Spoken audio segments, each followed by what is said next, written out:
அசோகமித்திரனுடைய ஒரு ஒரு பிரமாதமான கதை இருக்கிறது. ஒரு அப்பா வந்து ஞானி கூட அந்த அந்த கதையை படமாக ஒரு ஷார்ட் பிலிமாக எடுத்திருந்தார். ஒரு ஒரு அப்பா வந்து ஒரு பையனை எப்படியாவது நம்ம பையனை ரொம்ப, எல்லா அப்பாக்களும் தங்களுடைய பிள்ளைங்களை ரொம்ப நல்லா எடுத்துன்னு போயிடணும்னு நினைப்பாங்க. அந்த பையன் வந்து +2ல மார்க் கம்மியாக வாங்கிடுவான்.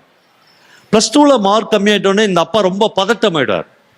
ஆனால் அவர் எதிர்பார்த்த இவருடைய 3வது வீட்டு பையன் அவர் எதிர்பார்த்ததை விட நல்ல மார்க் வாங்கிடுவான். இப்போ ஒரு நாள் ரகசியமாக வீட்டில் யாருமே இல்லாத அப்பா அந்த தான் பிள்ளைய கூப்பிட்டு கேட்பார், தம்பி நீ ஏன் இவ்வளோ மார்க் குறைஞ்சிட்ட என்று கேட்பார். அந்த பையன் சொல்லுவான், இல்லைப்பா என்னால் அவ்வளோதான் முடியுது, எவ்வளோ படித்தாலும் என்ன பண்ணாலும் இவ்வளோதான் என்னால் மார்க் எடுக்க முடியுது. அந்த பையன் எப்படி அவ்வளோ மார்க் எடுத்தான் என்று கேட்பார். ரொம்ப சென்சிட்டிவான விஷயம், ஒரு அப்பாவுக்கும் மகனுக்கும் நடக்கிற உரையாடல். அந்த பையன் சொல்லுவான், அப்பா நான் தப்பிச்சுக்கிறதுக்காக சொல்ல, நான் மிக நேர்மையாக எழுதி இந்த எக்ஸாம்ல இந்த மார்க் எடுத்தேன். அந்த பையன் வந்து காப்பி அடிச்சான் என்று சொல்லுவான்.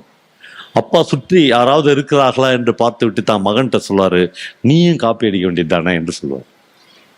அப்போ தன் அப்பா மீது அவன் வைத்திருந்த அதீதமான நம்பிக்கை, அதீதமான எல்லாம் ஒரு வார்த்தையில் தூள் தூளாவதை பார்க்கிறோம்.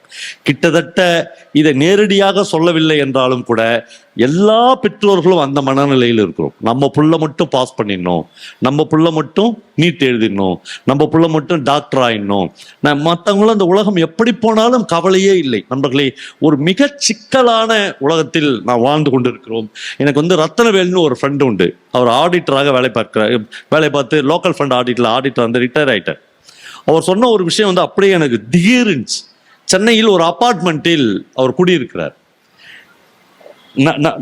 நடுவில் அந்த அப்பார்ட்மெண்ட்ல ஒரு பெரிய ஸ்பேஸ் உண்டு. இந்த பக்கம் ஒரு வீடு, எதிரில் இன்னொரு கிளாஸ் 1 ஆபீஸருடைய வீடு. 2 பேருமே ரிட்டையர் ஆகிவிட்டார்கள், ஓய்வு பெற்று விட்டார்கள். டெய்லி காலையில் 5 மணிக்கு 2 பேரும் மெரினா பீச்சுக்கு ஒரு வாக்கிங் போவார்கள்.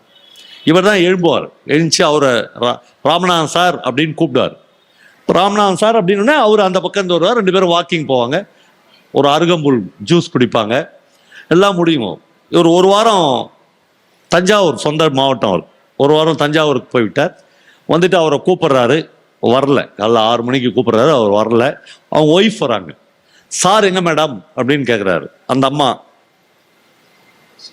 எங்க சொல்லிட்டாங்க, இல்லை எங்க மேலே போயிட்டாருன்றாங்க.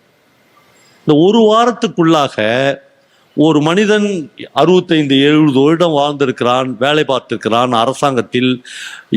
அவன் லைஃபே ஒண்ணுமே இல்லை. இப்படி ஒரு செய்கையில் எல்லாம் முடிந்து விட்டது என்றால், அப்படி என்றால் ஒரு மனிதனுக்கும் இந்த சமூகத்திற்கும் அவ்வளவுதான் உறவா? ஒரு மனிதன் இந்த வாழ்க்கையில் எதை தான் விட்டுவிட்டு போயிருக்கிறான், எதை தான் சம்பாதித்திருக்கிறான், எவ்வளவு மனிதர்களை அவன் தனக்குள்ளாக நேசித்திருக்கிறான். நாம் திரும்ப திரும்ப மனிதர்களிடமிருந்து விலகி கொண்டே இருக்கிறோம். புத்தகங்கள் மட்டும்தான் மனிதர்களிடமிருந்து விலகாதே, இன்னும் நெருக்கமாக போ, இன்னும் நெருக்கமாக போ, இரத்தமும் சதயமான உறவை புத்தகங்கள் தான் உனக்கு தரும் என்பதனால்தான் இந்த புத்தக கண்காட்சிகள் மீண்டும் மீண்டும் நடக்கிறது.